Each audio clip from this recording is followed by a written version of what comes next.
সকালবেলা ঘুম থেকে উঠে একটা খবর পেলাম, আমার নানু একটু অসুস্থ। তা আপনারা সবাই কেমন আছেন? আর সবাই আমার নানুর জন্য দোয়া করবেন।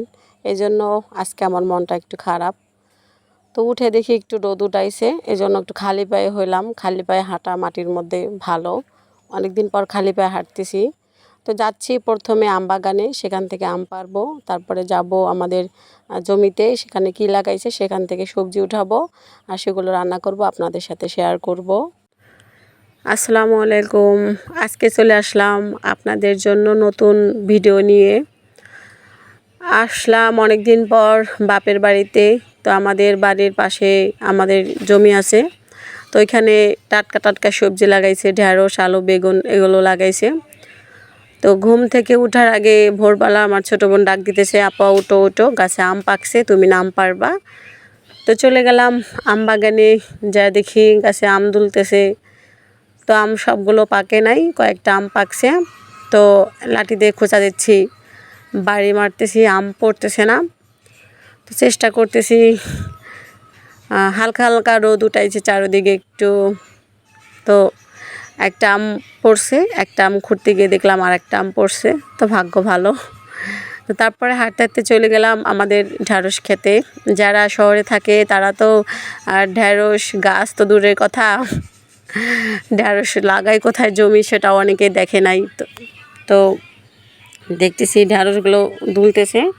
পরে আমার বোনকে বললাম, তুমি ফোনটা ধরো, আমি ঢ্যাঁড়স ছিঁড়ি, আমার ঢ্যাঁড়স ছিঁড়তে ভালো লাগতেছে। তো ঢ্যাঁড়স কিন্তু গায়ে, ঢ্যাঁড়সের গায়ে কিন্তু কাটা কাটা থাকে।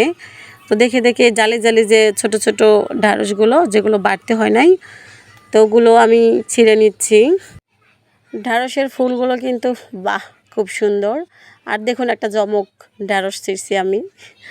তো কতগুলো ঢ্যাঁড়স উঠাইছি। আর ঢ্যাঁড়সের কিন্তু যে থাকে, কষ থাকে না, ওগুলো কিন্তু হাতে ভরলে চুলকায়। তো তারপরে চলে আসলাম বেগুন খেতে। তো এখান থেকে বেগুন ছিঁড়ে নিচ্ছি। তো বেগুন বেশি একটা ধরেনি আমাদের গাছে, নতুন আর কি, গাছ তো মাত্র বড় হইতেছে। তো কয়েকটা ধরছে, তা আমি ছিঁড়ে নিচ্ছি বেগুন। আসলে বাড়িতে আসলে টাটকা টাটকা সবজি এগুলো খাওয়া যায়, আর নিজের হাতে তোলাও যায়, আর এগুলো দেখেও শান্তি লাগে। গ্রামে থাকারই একটা মজা, আনন্দ, বুঝছেন। তো বেগুন রাখলাম, তারপর এখন আমরা তুলব মরিচ। মরিচের ক্ষেতটা আমাদের বেগুন ক্ষেতের সাথেই, ভালোই লম্বা লম্বা মরিচ ধরছে। তো এখান থেকে বাড়তি ঝাল ঝাল দেখে কতগুলো কাঁচা মরিচ ছিঁড়ে নিচ্ছি। তো মা বলতেছে, থাক, তোমার এগুলো কষ্ট করে উঠাইতে হবে না, আমি উঠিয়ে দিচ্ছি। মায়ের মন তো কোনো কাজ করতে দিতে চাচ্ছে না। অনেক দিন পর আসছি বাবার বাড়িতে। আসলে মা তো মাই, মার মতো কেউ হয় না। আমার মাকে ভীষণ ভালোবাসি, আর আপনারা কিন্তু মাকে অনেক ভালোবাসবেন। তো তারপরে বেগুনগুলো প্রথমে ডুম ডুম করে কেটে নিলাম। ভাবলাম যে ডুম ডুম করে কাটলে ভালো হবে, পরে না, যে মাঝখান থেকে কেটে নিই, যদি আবার পোকা টোকা থাকে। তো তারপরে বেগুন কাটার পরে আমি ঢ্যাঁড়সগুলো কেটে নিচ্ছি। ঢ্যাঁড়সগুলো কিন্তু আমি ডুম ডুম করে কাটতেছি, ছোট ছোট করে। আমার কাছে ঢ্যাঁড়স ওরকম করে রান্না করলে ভালো লাগে। তো তারপরে মাকে বললাম যে আজকে আমি রান্না করব, সাথে আমার ছোটো বোন আছে, একটু হেল্প করবে। তো পরে একটা পাতিল বসাই দিছি, পাতিলে দিয়ে দিলাম তেল, তারপরে গরম করার পরে দিয়ে দিলাম পেঁয়াজ, কাঁচামরিচ, এরপরে দিয়ে দিলাম শুটকি। আর শুটকি কিন্তু আমি কুসুম কুসুম গরম পানি দিয়ে ধুয়ে পরিষ্কার করে নিয়েছি, শুটকির গন্ধ বালু চলে যাবে এই জন্য।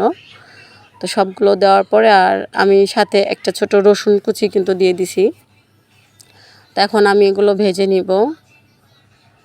আর সবজি তরকারিতে কিন্তু তেল, মশলা, ঝাল, মরিচ, মশলা এগুলো একটু কম দিলে ভালো হয়, এতে সবজির গুণাগুণটা ভালো থাকে। তো কিছুক্ষণ ভাজার পরে আমি সবজিগুলো দিয়ে দিলাম, আলু, ঢ্যাঁড়স, বেগুন সব কিছু দিয়ে দিলাম, দিয়ে একটু লাড়াচাড়া করে নিচ্ছি।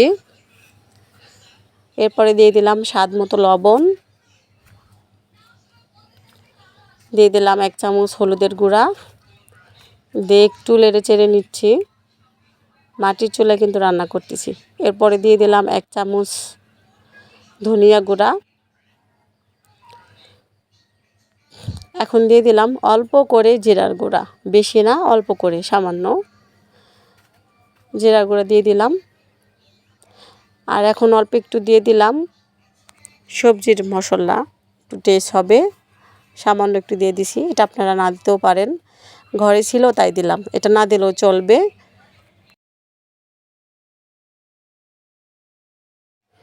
এরপরে সবজিগুলো ভালো করে কষিয়ে নিব।